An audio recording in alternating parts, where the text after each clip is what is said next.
Un padre soltero pobre encontró en la carretera a una mujer golpeada y paralizada. Al reconocerla, se arrodilló. Una mañana brumosa. Una carretera abandonada. Chaseale, un simple carpintero, iba al trabajo y encontró en la cuneta a una mujer golpeada. Estaba inconsciente, sus piernas inmóviles, junto a ella una silla de ruedas quemada. Él le salvó la vida, pero, ¿quién era en realidad? Antes de comenzar el relato, escriban en los comentarios desde qué parte del mundo nos están viendo hoy. Niebla. Una niebla fría, pegajosa y asfixiante envolvía todo como un sudario sobre un cadáver. La visibilidad era de como mucho 2 metros, quizá 3 si había suerte.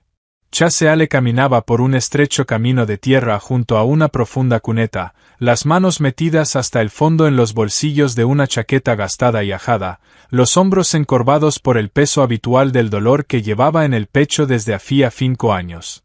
Tenía 42 años, pero parecía mucho mayor. Su rostro estaba surcado por profundas arrugas de sufrimiento. Su cabello se había encanecido por completo 5 años atrás. La barba, sin afeitar desde hacía días, era gris como la ceniza de un fuego apagado. Sus ojos no miraban la carretera frente a él, miraban hacia adentro, hacia el abismo negro que la vida había cavado en su pecho y en su corazón. El camino al trabajo le llevaba 40 minutos a pie cada día, 5 días a la semana, a través del bosque y los campos, bajo la lluvia y la nieve, en días despejados y en nieblas como la de hoy. Era una ruta cotidiana, conocida hasta en los huesos, que había recorrido tantas veces que podría hacerlo con los ojos cerrados. Sin tropezar, trabajaba como carpintero en el taller del anciano Martín, un hombre de 74 años, bonachón y justo, que pagaba honradamente por el trabajo honesto. Chase ganaba exactamente lo necesario para vivir con Belle, su hija de 6 años, la única razón por la que elegía vivir cada bendito día. Hace 5 años murió su esposa Sara, un nombre que ya no pronunciaba en voz alta. Porque cada vez que escuchaba ese nombre algo en su pecho se rompía. Cáncer. Una palabra que destruyó todo su mundo en un instante. 2 años de enfermedad, 2 años de pesadilla, 2 años observando cómo moría la mujer que amaba, cómo adelgazaba día tras día, cómo perdía el cabello, cómo sufría dolores que ningún medicamento en el mundo podía calmar. Cuando ella se fue en aquella fría noche de enero, yéndose a un lugar sin retorno, Chase se quedó sentado en una butaca junto a su cama y durmió, medio muerto de agotamiento y dolor. Despertó por el silencio. Un silencio que significaba una cosa: ya no respiraba, simplemente había dejado de respirar. Y eso fue todo. Tras el funeral comenzó un nuevo infierno. El negocio se desmoronó como un castillo de naipes. La gente dejó de pagar los pedidos de muebles. Se rompieron contratos. Las cosas fueron muy mal. El negocio moría rápidamente. Su socio Robert, un hombre en quien confiaba como a un hermano, robó literalmente todo en un solo día. Robó documentos, robó dinero, robó el equipo y desapareció al extranjero a algún paraíso latinoamericano sin posibilidad de extradición. Chase quedó con deudas, sin trabajo, con una hija pequeña y con un vacío en el pecho que lo devoraba por dentro. Pero Belle lo salvó. Su sonrisa cuando miraba su rostro en el momento en que él pensaba que ya no era posible seguir viviendo. Sus pequeñas manos que le rodeaban el cuello con toda la fuerza del amor infantil. Su voz, tan inocente y sincera: «Papá, me siento triste sin ti». Y él elegía vivir por ella cada día. Trabajó limpiando, luego como ayudante, luego como carpintero. Martín fue amable, pagaba honradamente, le enseñó el oficio, valoró su diligencia y su honestidad. Tras 2 años le ofreció una participación. Ahora tenían un pequeño taller. Trabajaban juntos y realizaban muebles hermosos y de calidad por encargo. Los ingresos eran modestos, pero estables y predecibles. La casa era vieja, pero propia. Belle estudiaba en la escuela, era una niña lista, de buen corazón, reía con frecuencia y amaba a su padre con todo el alma. Niebla. Chase caminaba más deprisa de lo habitual, quería llegar pronto al calor del taller. Martín ya estaría preparando el café, encendiendo la estufa, desplegando los planos de nuevos pedidos. Había mucho trabajo, muchos encargos. Es bueno tener la mente ocupada. Olvidar el dolor y el duelo es más fácil cuando las manos están ocupadas, cuando la mente se concentra en los detalles, en lijar, en pintar. Y entonces escuchó un sonido, no un sonido, un gemido, ronco, apenas audible, apenas perceptible en la niebla, que venía de la cuneta a su derecha. Chase se detuvo en medio del camino, quedó inmóvil, sin respirar. El viento parecía un animal. El sonido se repitió, más claro. Era un dolor evidente en ese sonido, el dolor de un ser vivo. Se acercó al borde de la cuneta con cautela y miró hacia abajo a través de la niebla.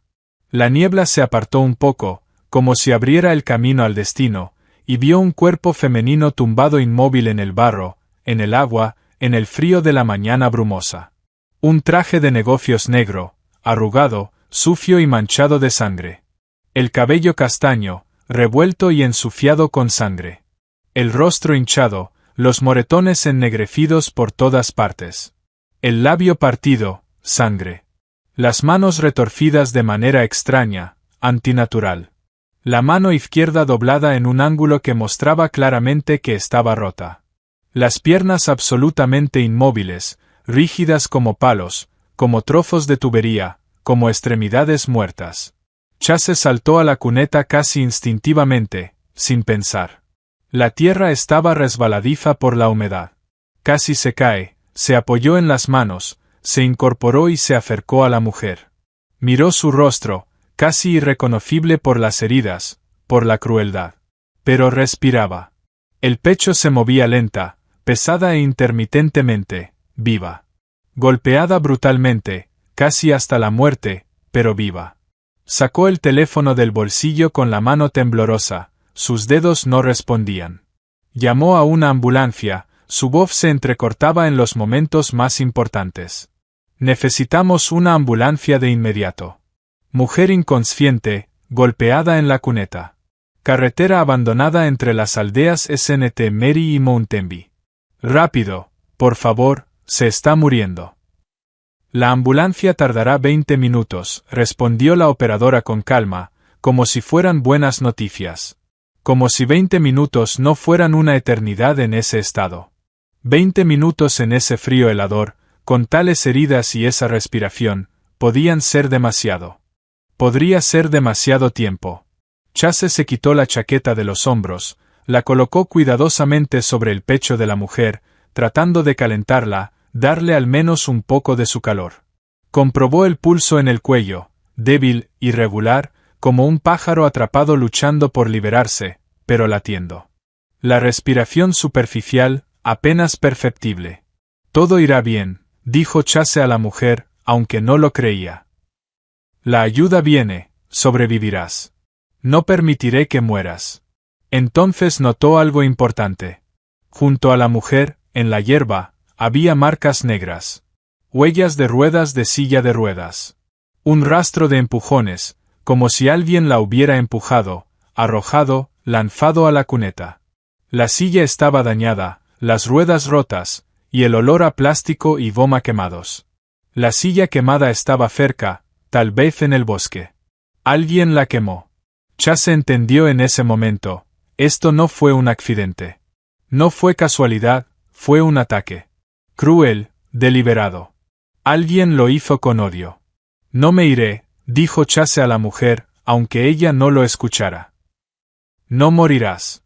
Estoy aquí. Me quedaré contigo. Te salvaré. Se sentó junto a ella en la fría cuneta, tomó su mano, escuchó su respiración, contaba cada inhalación como una oración. Cada respiración parecía una lucha, cada exhalación, una pequeña victoria sobre la muerte. La ambulancia llegó en 18 minutos. 2 vehículos. Los paramédicos bajaron rápidamente, examinaron a la mujer profesionalmente. Sus movimientos eran rápidos y precisos. El paramédico principal, un hombre de 50 años, de rasgos duros, miró a Chase seriamente. ¿La encontraste? Sí. En la cuneta, golpeada, inconsciente, paralizada. Lesión de columna grave, Muchos daños internos, probablemente. ¿Cuándo la encontraste? Hace 15 minutos, quizá 20, no estoy seguro. Si no hubiera sido por ti, no habría tiempo para salvarla, dijo el paramédico, mirándole fijamente a los ojos. 1 hora más en este frío y se acabó. Salvaste su vida. Hospital St. Mary. Sala de cuidados intensivos en el 3er piso. Valentina estaba acostada en la cama, conectada a múltiples aparatos que pitaban y zumbaban continuamente, creando un inquietante concierto.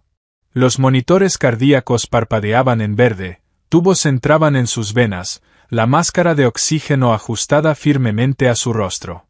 La enfermera Karen, mujer de 48 años, de ojos amables, anotaba los registros en la historia clínica. Sus movimientos eran profesionales, perfeccionados con años de trabajo. El doctor Michael Ree, hombre de 54 años, examinaba radiografías de la columna en la pantalla iluminada. Su rostro era serio, como en un funeral. 3 costillas rotas, fractura de columna torácica, daño medular, decía a la joven enfermera Lara, señalando las imágenes en blanco y negro. Ella está paralizada por debajo de la cintura. Probablemente para siempre. Valentina recuperó la conciencia al 3er día, a las 3 de la madrugada, cuando el hospital dormía y solo se escuchaban los sonidos de la guardia nocturna. Lo primero que sintió fue dolor en todas partes, en el cuerpo, en la cabeza, en el pecho, en el corazón, como si algo dentro de ella se hubiera roto no solo físicamente, sino también espiritualmente. Dolor imposible, insoportable. Intentó moverse, aunque sea un poco, con los dedos de los pies, pero debajo del abdomen no sentía nada. Piernas muertas, silencio absoluto desde la cintura hacia abajo, como si parte de su cuerpo hubiera dejado de existir. Intentó gritar, pero la garganta no respondió, solo pudo susurrar. ¡Ayuda! ¡Ayuda! La enfermera Karen llegó a la habitación en segundos, sus pies resonando por el pasillo. Era profesional en su labor. Señora Cross, está en el hospital, no se mueva, dijo suavemente pero con firmeza, poniendo la mano sobre el hombro de Valentina.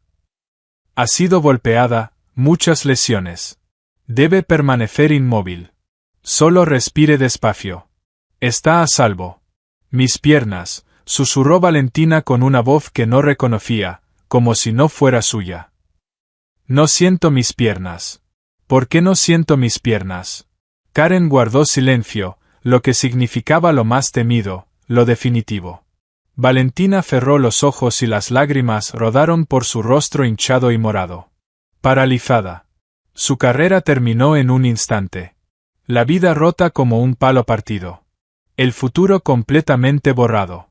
Valentina Cross, directora ejecutiva de la compañía tecnológica Cross Technologies, multimillonaria, inventora, que dirigía a miles de personas, ahora era un esqueleto en la cama del hospital, paralizada. Al 4.º día, llegó la policía. El detective James Carter, hombre de 51 años, de rasgos duros, con ojos que habían visto demasiados crímenes y dolor, llevaba una carpeta con fotografías en blanco y negro y a color.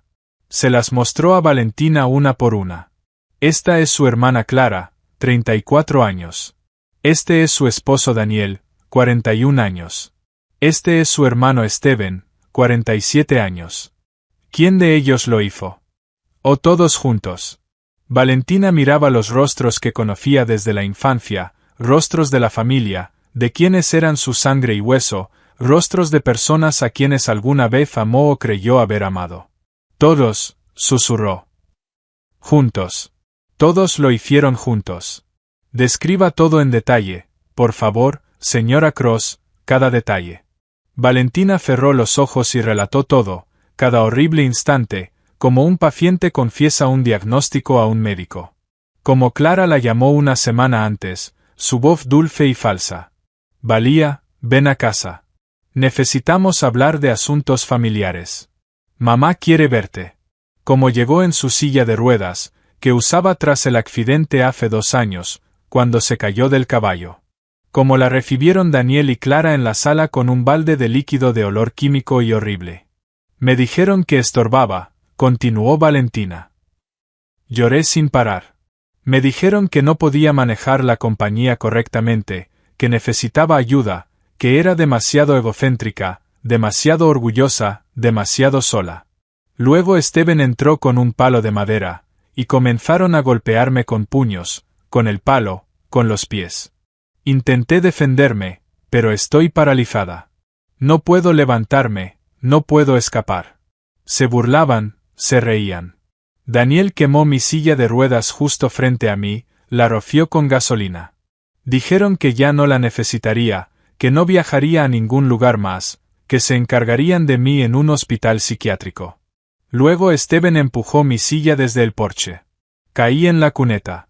Escuché sus risas mientras se iban en el coche. Carter anotaba cada palabra. Su rostro era inexpresivo, pero sus ojos mostraban ira. Los arrestaremos, dijo con firmeza. Los tres.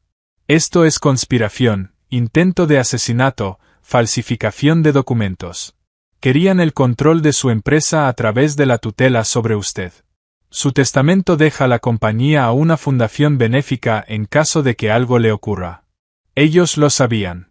Una semana después, las noticias explotaron en toda la ciudad, en todo el país. Incluso agencias internacionales comenzaron a cubrir el caso. Los titulares de los periódicos estaban llenos de tragedia. Feo golpeada por su propia familia en casa.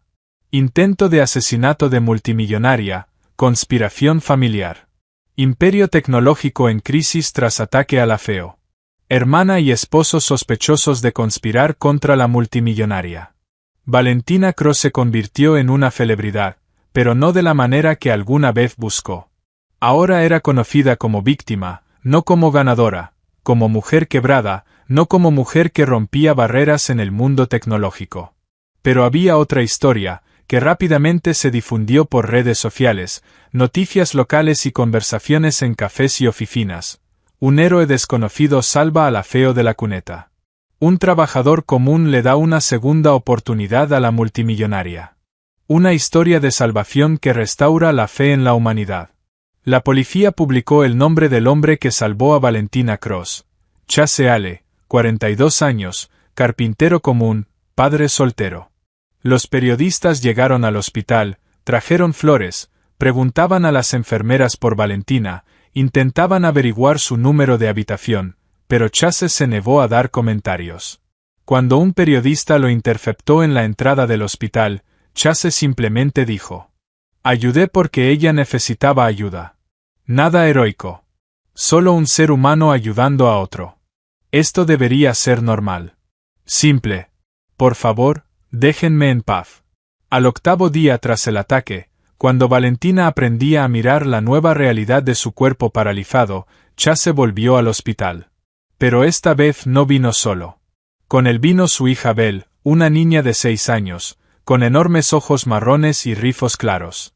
En las manos llevaba un dibujo hecho con lápices de colores.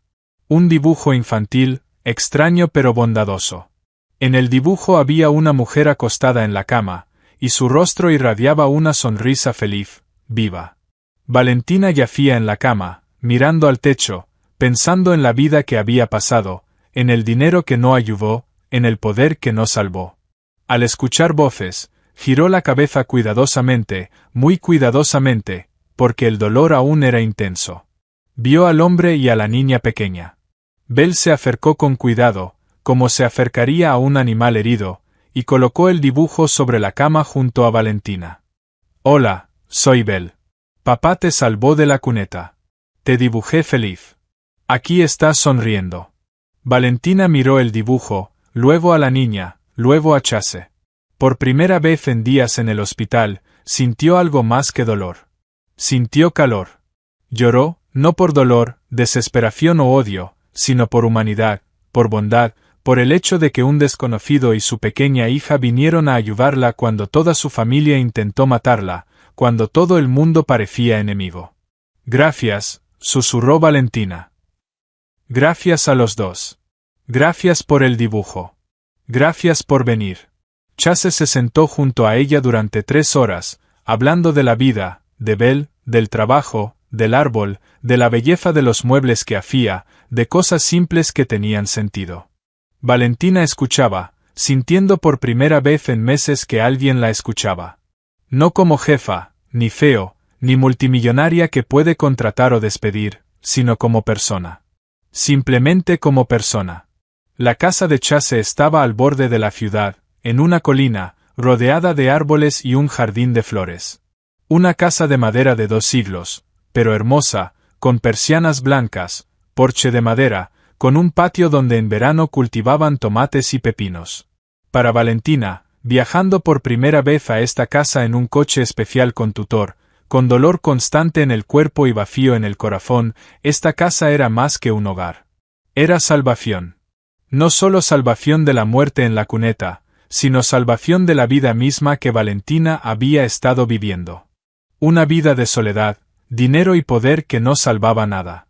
Los primeros días fueron horribles. Valentina se acostumbraba a su nuevo cuerpo, a la nueva realidad. Sus piernas no se movían, no obedecían, no respondían a las órdenes del cerebro. Los médicos lo explicaban clara y repetidamente, hasta que comprendió, la médula espinal estaba dañada para siempre. No hay recuperación. Silla de ruedas para toda la vida. Nunca más caminar, bailar, correr, simplemente pararse sobre sus propios pies y ver el atardecer. Chase trabajaba de noche todos los días. Al regresar del taller, comenzaba a construir rampas. Rampas por todas partes, de madera, lisas, resistentes, bonitas. Ampliaba los marcos de las puertas del baño, instalaba pasamanos, adaptaba el dormitorio, remodelaba la cocina. Una semana después, la casa estaba completamente adaptada para una persona en silla de ruedas. Valentina podía moverse libremente, no se sentía prisionera de su cuerpo paralizado, sino invitada a la vida, ayudada a vivir. Belle le traía dibujos cada día. Los dibujos eran diferentes. Un día dibujaba mariposas, otro un arco iris, otro a Valentina y a su papá juntos, tomados de la mano. Valentina escuchaba las historias de la niña sobre la escuela, los amigos, los maestros graciosos. Por primera vez en meses, Valentina sonreía, reía. Por primera vez no quería morir. Por primera vez, ella quería vivir. 2 semanas, 1 mes, 2 meses. Valentina permaneció en la casa de Chase, decía que se iría a la ciudad, a un hotel especial para personas con discapacidad, que no podía molestarle tanto tiempo, que él seguía siendo un extraño en esencia. Pero Chase no le permitió irse. Una noche, mientras Belle dormía, se sentaron junto a la chimenea, y él tomó su mano. «Nos necesitas, Valentina. Belle pregunta por ti cada día, y yo también quiero que estés aquí. Quédate». Y ella se quedó. Las tardes se convirtieron en los minutos más importantes de la vida de Valentina. Después de que Belle se iba a dormir, Chase y Valentina se sentaban junto a la chimenea, conversando durante horas. El fuego danzaba frente a ellos como un ser vivo. Como un tercer participante en la conversación, Valentina contaba todo sobre sí misma, con cada detalle, cada recuerdo, como nació en una familia pobre, cuando su madre era limpiadora en oficinas y su padre trabajador en una fábrica, trabajando turnos diarios. Como estudió excelentemente, obtuvo una beca universitaria, luego un MBA, luego un MBA de Harvard. Como construyó la empresa Cross Technologies desde cero, desde un apartamento con una sola computadora y un gran sueño. Como se casó con un hombre guapo pensando que sería feliz, pero él era un buscador de oro, cazador de dinero y de su riqueza. Como su hermana Clara envidiaba su éxito, como su hermano Stephen quería control sobre la compañía, como su madre callaba por miedo a sus hijos. Fui fuerte, dijo Valentina mirando el fuego, pero estaba sola. Pensaba que la fuerza era más importante que la gente. Pensaba que el dinero significaba felicidad. Me equivoqué. Era la reina de un castillo de dinero y hielo, y no había nadie a mi lado. Chase contó sobre su pasado, sobre su esposa Sara, a quien conoció en la universidad, cuando ambos estudiaban arquitectura, cómo soñaron juntos, cómo abrieron una empresa de muebles, cómo estaba embarazada de Belle. Todo estaba bien, Todo era correcto. Sobre los 2 años de enfermedad, cuando Chase sostenía su mano y rezaba a un Dios que había olvidado, pidiéndole que la salvara. Pero Dios no escuchó, o escuchó pero no aceptó. Sobre cómo despertó y ella ya no estaba. Sobre cómo su socio robó todo mientras Chase estaba en su punto más débil, más vulnerable. Sobre cómo crió a Bell solo, trabajando 3 empleos, durmiendo poco, deseando morir, pensando en ello frecuentemente, pero Bell lo miraba y sonreía. He perdido todo, pero sigo vivo, dijo Chase. Y comprendió algo, las personas son más importantes que el dinero, la familia más que el éxito. No estás rota, Valentina. Eres más fuerte que todos los que intentaron destruirte. No pudieron. Estás viva. Valentina lloraba escuchándolo. Por primera vez en su vida se sintió aceptada. No por logros, dinero, belleza o inteligencia, sino simplemente como persona, con todos sus defectos, con todo el dolor, con todos los sueños que alguna vez enterró bajo capas de éxito. Valentina comenzó a retomar su trabajo gradualmente, como se rehabilita a alguien tras un coma. Un mes después de llegar comenzó a trabajar remotamente. Llamadas, reuniones, decisiones que tomar. Su empresa estaba en pánico sin ella, las acciones caían, los inversores llamaban, los socios desaparecían. Pero Valentina regresó. Feo en silla de ruedas, pero no estaba rota intencionalmente. 3 meses después decidió volver físicamente a la oficina, no solo remotamente. Chase la ayudó, la llevó en un coche especial, ayudó con la silla, luego comenzó a acompañarla a la oficina. Los colegas se pusieron de pie cuando ella entró. Aplausos de pie. 1 minuto de silencio, como en un funeral, pero eran aplausos de vida, no de muerte. Ella estaba viva. Había regresado. No permitió que la rompieran. El juicio fue rápido porque las pruebas eran irrefutables. Las grabaciones de cámaras de seguridad en todas las habitaciones de la casa mostraban todo. Daniel golpeándola, Clara sosteniendo un balde con gasolina, Stephen empujando la silla desde el porche. Los 3 recibieron 80 meses de cárcel. La justicia fue restaurada, o eso parecía. Pero Valentina sabía algo, la justicia no le devolvería las piernas, no devolvería su vida pasada, solo mostraría a la gente que el crimen se castiga. Una noche, la nieve caía fuera de la ventana. Se acercaba la Navidad. Chase y Valentina estaban junto a la chimenea. El fuego era bajo, tenue, delicado. Chase tomó su mano. Te amo, Valentina, dijo simplemente como una afirmación de hecho. Valentina lo miró, su rostro honesto, curtido por el sol y el trabajo, sus ojos que habían visto su dolor y no tenían miedo. Yo también, respondió ella. Te amo a ti, amo esta casa. Amo que esté aquí. Amo que esté viva. Chase se arrodilló junto a la silla de ruedas de Valentina, sacó una pequeña caja. ¿Quieres casarte conmigo?, preguntó. Ella no pudo hablar, solo lloró y asintió. La boda fue modesta pero hermosa. Una pequeña iglesia en la colina, solo familiares cercanos. Martín, socio de Chase en el taller, fue el padrino, un hombre de 74 años que creía en la bondad y en la gente. Colegas de Valentina, en quienes confiaba, fueron testigos. Personas que vieron su fragilidad y su fuerza. Bell fue la florista, feliz en su vestido blanco, sosteniendo el ramo de la novia, riendo, comprendiendo que su papá estaba feliz. El sacerdote leía palabras que sonaban como una oración por 2 vidas rotas que se encontraban. Se toman el uno al otro en la alegría y en la tristeza, en la enfermedad y en la salud, hasta que la muerte los separe. Sí, acepto, dijo Chase con voz fuerte y segura. Sí, acepto, dijo Valentina. Chase colocó el anillo en el dedo de Valentina. Su mano temblaba un poco. Te amo no por el rescate que te di, sino por ser valiente, buena y viva. Me quedo contigo a través de todo lo que venga, a través de todos los dolores y alegrías, todas las dudas y certezas. Eres mi otra mitad, Valentina. Te amo no por salvarme de la zanja, aunque eso fue el comienzo, respondió Valentina. Te amo por creer en mí cuando yo misma no creía. Me enseñaste que las personas valen más que el dinero. Estaré contigo siempre, Chase, hasta mi último aliento. Después de la boda, bailaron.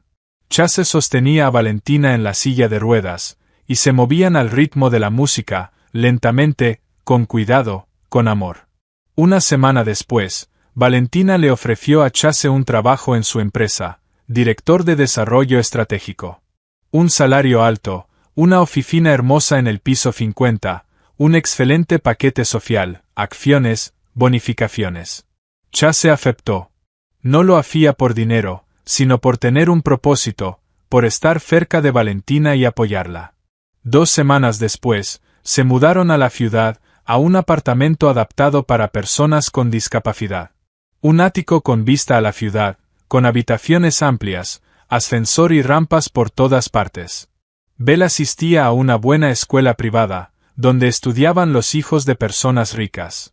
Pero Belle seguía siendo amable, sin arrogancia, recordando de dónde venía. Valentina dirigía la empresa desde una oficina adaptada, con rampas, ascensor y espacio para su silla de ruedas junto al escritorio. Su historia inspiraba a la gente, una directora ejecutiva en silla de ruedas, una mujer millonaria que no se quebró, que resurgió de las cenizas y regresó. Pero Valentina no quería solo trabajar, ganar dinero y dirigir la compañía. Quería ayudar. Decidió crear una fundación benéfica llamada Renacimiento, dedicada a personas con discapacidad, víctimas de violencia y quienes atraviesan situaciones difíciles. La llamó Renacimiento porque creía que las personas pueden volver a levantarse, pueden empezar una nueva vida si alguien las ayuda. Chase la apoyaba en el trabajo, en casa, en la vida.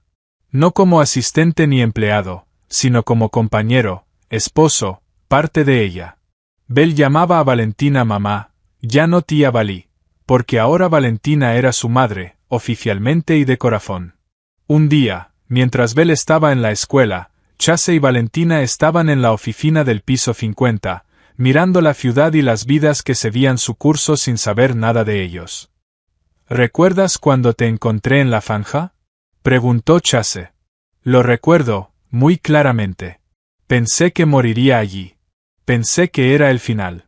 Fue el comienzo de una nueva vida para ambos. Si hubieras pasado de largo. Pero no lo hice, respondió él. Me detuve. Eso es lo que importa. Valentina lo miró a los ojos, esos ojos que la veían completamente. Quiero decirte algo, Chase. Los médicos dicen que hay un nuevo método, experimental, células madre, neuroplasticidad, nuevas tecnologías. Dicen que puedo recuperar movimiento parcial en las piernas. No total, pero parcial. Quiero intentarlo. Chase besó sus lágrimas. Te amo, caminando o en silla de ruedas, siempre te amo. Pero si quieres intentarlo, hazlo. Estaré contigo. Cada paso, cada hora, cada minuto. 8 meses de rehabilitación. Dolor insoportable, lágrimas diarias. Desesperación, cuando parecía que nada funcionaba. Pero luego, el primer paso. Lento, doloroso, al límite de lo posible, pero posible.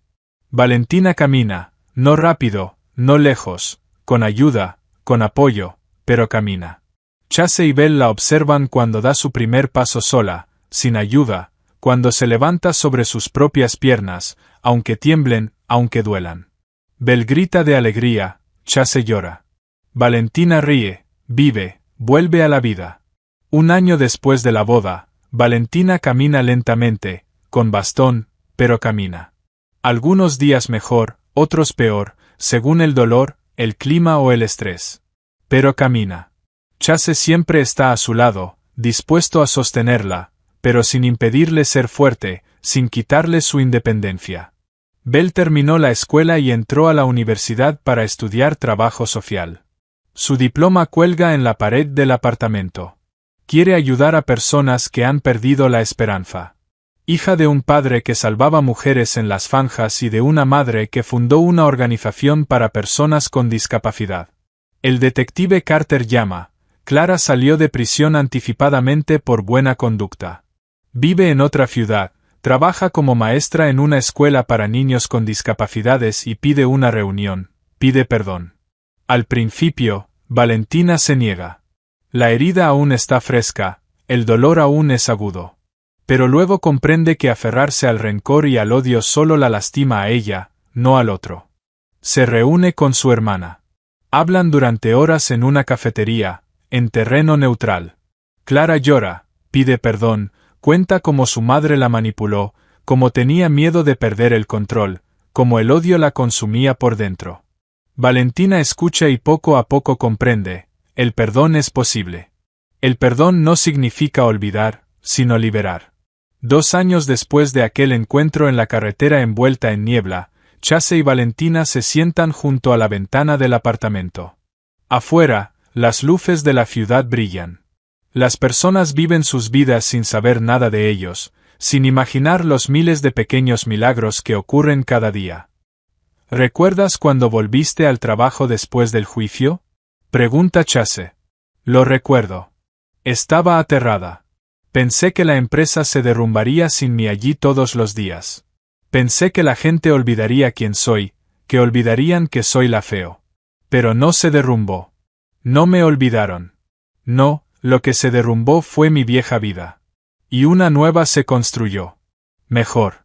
Contigo, con Belle, con la gente que me ama. Chase saca una pequeña caja y la abre. Un anillo con diamante, no nuevo, sino el mismo que Valentina había visto todos los días durante 2 años. Sé que ya eres mi esposa, dice, pero quiero volver a preguntarlo. No porque deba hacerlo, sino porque te amo cada día. Quiero seguir adelante contigo. Te amo cada día.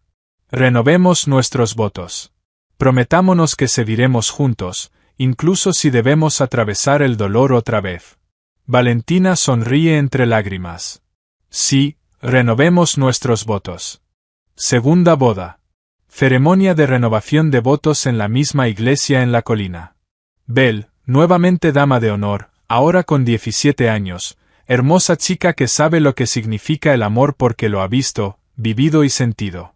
Honor en traje, Valentina en vestido blanco, camina despacio pero por sí misma. Los votos suenan distintos ahora, con el peso de los años vividos, la conciencia del dolor y la alegría. Te amo no porque me salvaras, aunque eso fue el inicio. Te amo porque te elijo. Elijo cada día, dolor juntos, alegría juntos, vida juntos. Eres mi otra mitad, Valentina. Eres mi motivo para ser mejor. Te amo no porque me salvaras de la muerte, aunque eso fue el comienzo.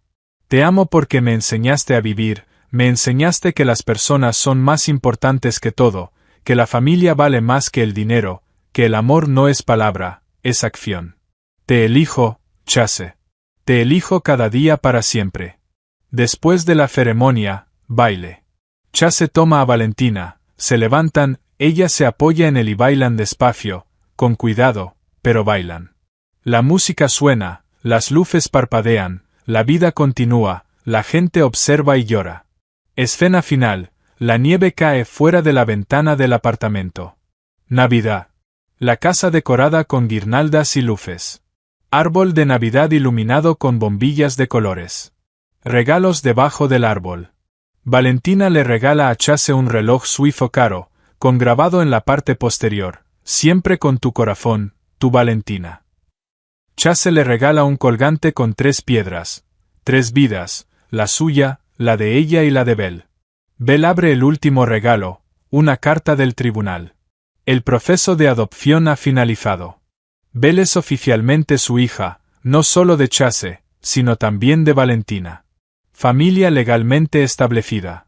Belle llora de felicidad y los abraza a ambos. Somos familia, familia de verdad. Por fin. Palabra final. Chase mira a la cámara, se dirige a quienes escuchan, leen o ven su historia. 2 anillos, 2 bodas, pero una sola promesa. Estar juntos a través de todo lo que la vida les presente. Nos salvamos mutuamente y ahora salvamos a otros a través del fondo de renacimiento, porque las personas siempre son lo más importante. Recuerden, a veces los mayores milagros ocurren cuando simplemente no pasas de largo. Valentina entra en cuadro, lo besa. A veces las personas se encuentran justo cuando más se necesitan. Justo cuando ambos están rotos, ambos han perdido la esperanza, ambos pensaban que era el final. Pero no fue el final, fue el comienzo, dice ella. La cámara se aleja lentamente, la familia junto a la chimenea, abrazados, felices, vivos. La nieve sigue cayendo afuera. La vida continúa, los milagros ocurren, la gente se salva mutuamente.